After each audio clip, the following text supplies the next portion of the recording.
Hi there, my name is Bill Keisling. I teach seventh grade world history here at Springview. And I wanted to provide this video as sort of a back to school night in a virtual way for those parents and families who can't be here or have to miss our back to school night. I just want to introduce myself and our class and what we study.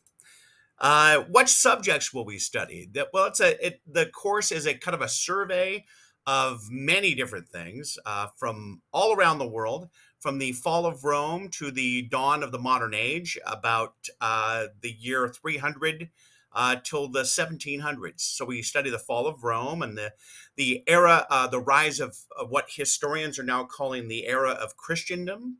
Where there was a great amount of power for the Catholic Church.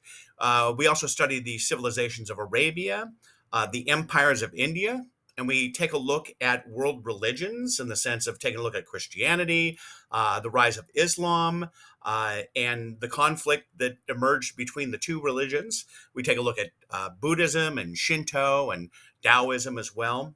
Uh, we also take a look at the dynastic cycle of the Empire of China and the rise of the civilizations of Japan and Korea. We take a close look at the civilizations of Western Africa and also the New World societies, the Maya, the Inca, the Aztecs.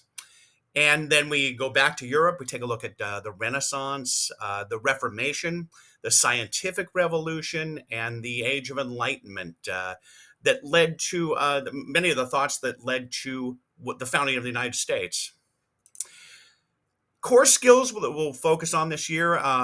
Two things that are terribly important to me are the first and the last one on this list are critical thought. So I want kids to begin to think for themselves. So we focus on discussion, argumentation, polite debate, bias in sources.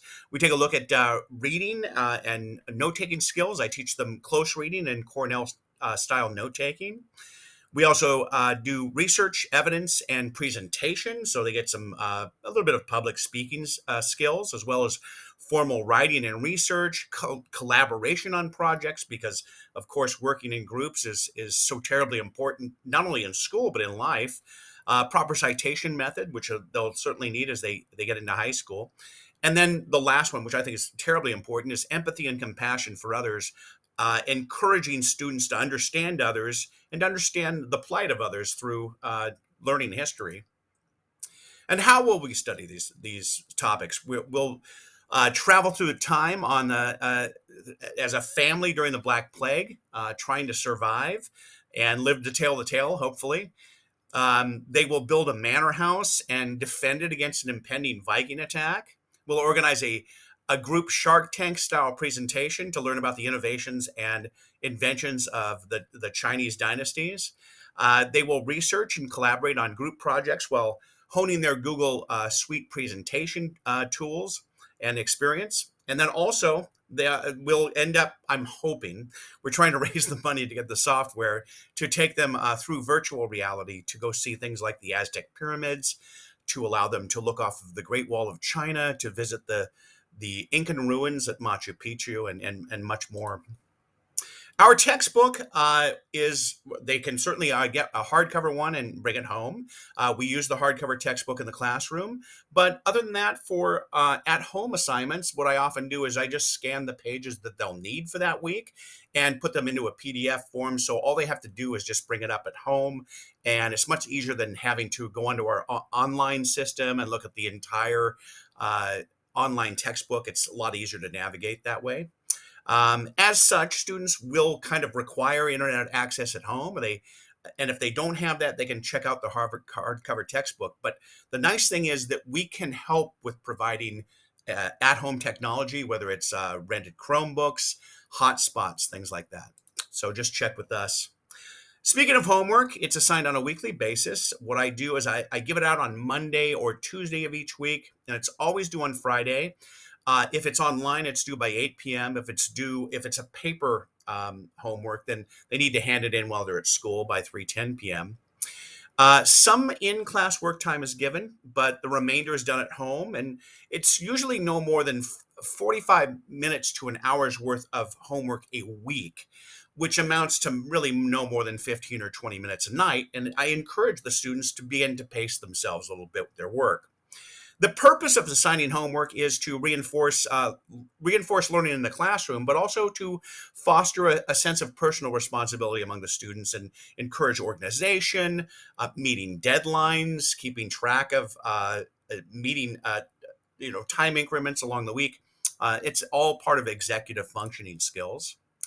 The late homework policy is that late work has a maximum score of 70%. They must complete a late slip in addition, and habitual late work could mean that they get a 15-minute lunch penalty to stay in with me to get some work done. Supporting their progress at home. As always, I mean, these are things that most parents already know. It's providing a quiet place for homework and study, and helping to kind of monitor their homework for all classes. Maybe being in proximity while they're getting their homework done, if you can be. I know we all have busy lives. Be wary of the old "I already finished it" or "I don't have any homework" lines, because they usually do have something to do. And you can check it all out on Schoology. I recommend a weekly check of grades on Schoology. The parent Schoology help link on the Springview website is a terrific resource to learn how to navigate Schoology and to monitor your students' grades. Within the past week or so, as a matter of fact, you should have received a Schoology parent access code. But if you don't have it and you need it, feel free to email me or email the school, and we'll make sure that we've got it for you. And of course, the Springview Library is a great resource for the kids with many helpful aids to give them a hand in finding books or resources.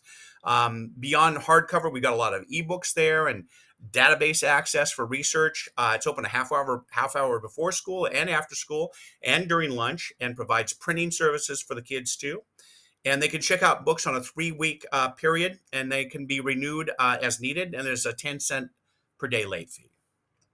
The grading breakdown for world history is that 60% of their grade is all the big projects, the unit exams, the tests that they take, unit projects such as slideshows or presentations, videos, essays, podcasts.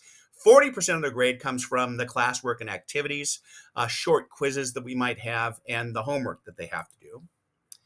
Assessments are usually in the form of exams, quizzes at the end of major units. They might be slideshows or presentations. Exam retakes are allowed. They must complete a study guide for the exams if they have not passed it the first time, and they must. The maximum for a retake is a 70%.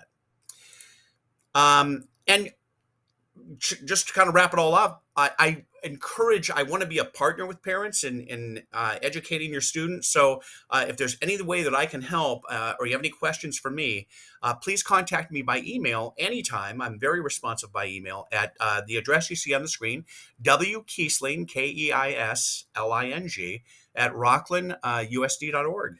Thank you so much for being a support to your student and just being here and watching this video to understand a little bit more about what we do in world history.